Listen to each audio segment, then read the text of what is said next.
Hi friends, నమస్తే. ఎద్దనపూడి సులోచన గారి కళల కౌగిలి నెక్స్ట్ పార్ట్. నిర్మల ఈల మీద పాట పాడుతూ ఇంటికొచ్చింది. జీన్స్ షర్టు వేసుకుంది. తాగినట్టుంది, తూలుతోంది. విశ్వనాథం గారు భాగస్వాములతో కూర్చుని మాట్లాడుతున్నారు. ఆయన మాటలు వింటున్నారు. ఈ ఈల పాట విని ఎవరు అన్నట్టు చూడసాగారు. ఇంతలో తలుపు తోసుకుని నిర్మలే లోపలికి వచ్చేసింది. హలో అంకుల్, హలో డాడీ, ఏం చేస్తున్నారు? డబ్బులెక్క చూసుకుంటున్నారా? మీకు ఎప్పుడు ఈ పిచ్చే. నిర్మల తూలుతూ ఫణిగోపాలరావు గారి దగ్గరికి వెళ్ళింది. అంకుల్, మీరు ఎప్పుడైనా క్లబ్కి వెళ్ళారా? ఎంత మజాగా ఉంటుందో తెలుసా? డాడీకి మీకు డబ్బే లోకం. ఎందుకంత శ్రమ పడతారు? ఈ డబ్బు మీతో వస్తుందనా? రాదు. మనతో ఎవ్వరూ రారు. నేను సుధాకర్తో వెళ్ళగలిగానా? నీలు అవతలికి వెళ్ళు, విశ్వనాథం గారు అరిచారు. ఆయన కళ్ళల్లో ఆగ్రహం చిందులు వేస్తోంది. నీలు నోటి మీద వేలు పెట్టుకుని, హుష్, అరవకు, నేనిక్కడున్నానని తెలిస్తే చక్రపాణి వస్తాడు అంది. సరస్సు కేక పెట్టి పిలిచాడు. సరస్సు వచ్చింది. అమ్మాయిని తీసుకెళ్ళు అన్నాడు. రా అమ్మ, వెళదాం అంది సరస్సు. ఇదిగో అంకుల్, మీకు తెలుసా, ఈ సరస్సు మా డాడీ గదిలో పడుకుంటుంది. ఆ అంకుల్ అన్న ఆయన నిఠారుగా అయ్యాడు. సరస్సు వైపు, విశ్వనాథం గారి వైపు కళ్ళు పెద్దవి చేసి చూడసాగారు. సరస్సు తల వాలిపోయింది. విశ్వనాథం గారు చరాలను దగ్గరకు వచ్చి ఈడ్చి నిర్మల చెంప మీద కొట్టారు. పాపిష్టిదాన, పోతలకి అరిచారు. నిర్మల ఒక్క క్షణం దిమ్మెరపోయింది. ఆ తర్వాత ఏడవలేదు, విరగబడి నవ్వసాగింది. మా డాడీకి ఎందుకు కోపమో తెలుసా? పేదవాళ్లతో రహస్యంగా సంబంధం పెట్టుకున్నాడు తను. నేను పెళ్లి చేసుకుంటానన్నానని నా ధైర్యానికి కోపం. పూర్ డాడీ, నిన్ను దేవుడే రక్షించాలి. నవ్వుతున్న నిర్మలని సరస్సు బలవంతంగా లాక్కుపోయింది. నిర్మల వెళ్ళిన తర్వాత అక్కడున్న అందరి ముఖాలు గంభీరంగా అయిపోయినాయి. విశ్వనాథం గారు అంతవరకు చదివి వినిపిస్తున్న రిపోర్ట్ ఫైల్ మూసేస్తూ, నా మనసు బాగాలేదు, ఈ మీటింగ్ ముగించేస్తున్నాను, ఎల్లుండి మళ్ళీ కలుద్దాం అన్నారు. అందరూ వెళ్ళిపోయారు. విశ్వనాథం గారు బోనులో పులిలా చేతులు వెనక్కు కట్టుకుని అటు ఇటు తిరగసాగారు. నిర్మలని దారికి తేవాలి, కానీ ఎలా? ఈ తాగుడికి అలవాటు పడింది, చెబితే వినదు.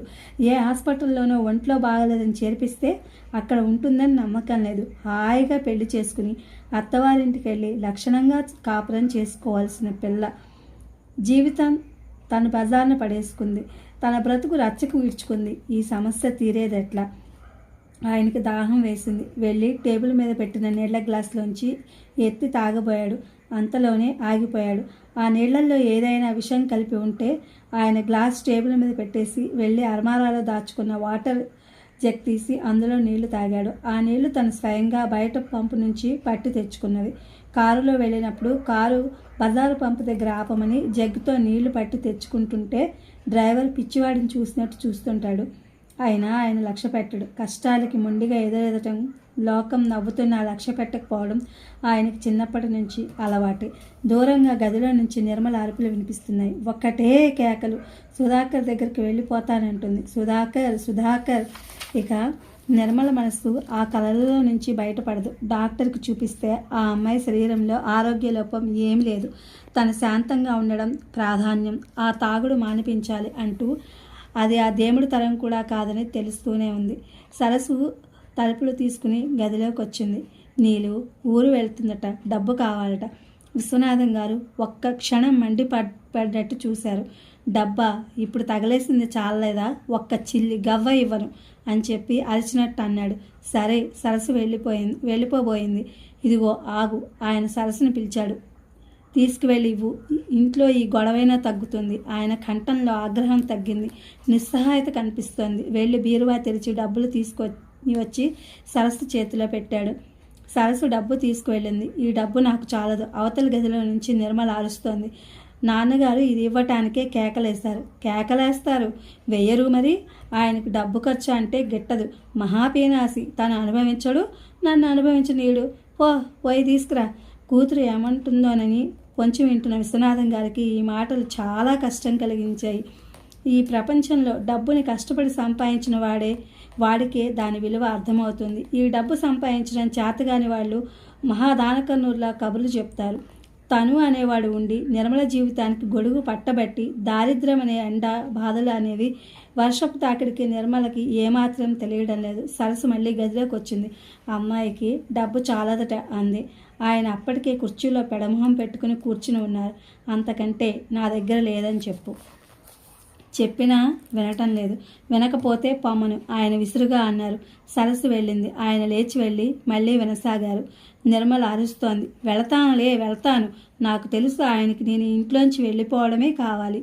నిర్మల వెళ్ళిపోతున్నట్టు ఐహీల్స్ చప్పుడు వినిపించింది. వంట మనిషి వచ్చాడు. అయ్యగారు నీళ్లు నమిలాడు. ఏమిట్రా? డబ్బు కావాలి. మొన్ననే 600 రూపాయలు తీసుకున్నావు. మళ్ళీ అప్పుడే డబ్బేమిటి? నా భార్య ప్రసవించిందండి. అది ఆ ఖర్చుకి సరిపోయింది. ఇప్పుడు బాలసాల చుట్టాలందరూ వస్తారు. ఎంత కావాలేమిటి? 1000 రూపాయలు. 1000 రూపాయలా? ఆయన కళ్ళు పెద్దవి చేసి చూశాడు. ఒరేయ్, నీ జీతం ఎంత? నెలకు 100. ఈ డబ్బు ఎప్పుడు తీరుస్తావు? నాకేదైనా డబ్బు వస్తే వెంటనే తీరుస్తానండి. నెల జీతంలో తీసుకోండి. వాడు తీర్చడు, చావడు. మళ్ళీ నెలలో మళ్ళీ అడ్వాన్స్. విశ్వనాథం గారు 500 తెచ్చిచ్చారు. వంట అతను తీసుకుని వెళ్ళిపోయాడు. ఆయన అడిగిన దానికి సగం ఇస్తాడు. అందుకే అతను 500 అవసరమైతే 1000 రూపాయలు అడిగాడు. విశ్వనాథం గారు కూర్చున్నారు. ఆయనకి నిర్మల ఎక్కడికి వెళ్ళి ఉంటుందా అనే ఆలోచన మొదలైంది. నీలు ఇంట్లో ఉన్న బాధే, బయటకు వెళ్ళిందంటే ఇంకా రెట్టింపు బాధ. ఆయనకి ఇప్పుడు పశ్చాత్తాపం కలగసాగింది. ఆ సుధాకర్ని ఇచ్చి పెళ్లి చేసినట్టయితే ఈ గొడవ ఉండేది కాదేమో. కానీ ఆయన పశ్చాత్తాపం చాలా ఆలస్యంగా కలిగినట్టుగా అనిపించింది. ఆయన నిర్మలని ఒక దోవకి తీసుకురాలేకపోతున్నారు. వదిలేసి ఊరుకోనూ లేకపోతున్నారు. అది మహానరకంగా ఉంది. ఇది ఫ్రెండ్స్, ఎద్దనపూడి సులోచనారాయణ గారి కలల కౌగిలి. Thank you for watching.